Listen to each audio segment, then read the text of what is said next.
Thank you, Alan. A major restaurant chain is the first one to do away with tipping. Joe's Crab Shack is testing the idea right now. Joe owns 17 restaurants here in California. The owner hopes the move will reduce staff turnover and improve customer service. In a statement, Joe's CEO is confident this change will provide increased financial stability for its employees. But not everybody in the restaurant business feels the same way, especially at some of those locally. We decided to get local reaction to the tip or no tip debate.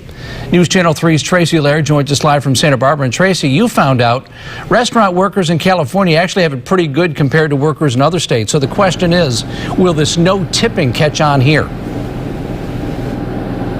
That is the question, CJ. In many other states, servers make just a couple bucks an hour plus tips. Here, they make minimum wage plus tips, and many of them say they live off those tips and they don't want to see changes. When Joe's Crab Shack expands its no tipping policy and raises wages to $14 an hour at all of its locations, waiters will be watching. It's definitely something to pay attention to, for sure.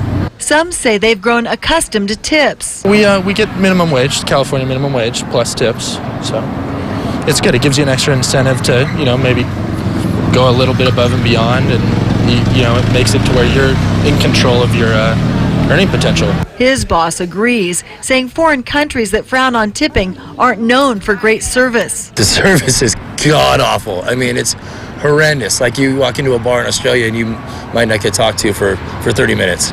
So I like the idea where, in our restaurants, my family's restaurants, your server is incentivized to perform at a high level because they know that their tips are dependent upon it. So it sounds a little bit too much like communism to me, the other way. But some customers say it's time for a change. Restaurants should pay a living wage. There's no reason for there to be tips. It's an antiquated institution that comes from the Great Depression, back when restaurants realized that they could get away with not paying full wages to an employee because people were helping them out because they were being generous. The tipping debate offers some food for thought as the bill is paid.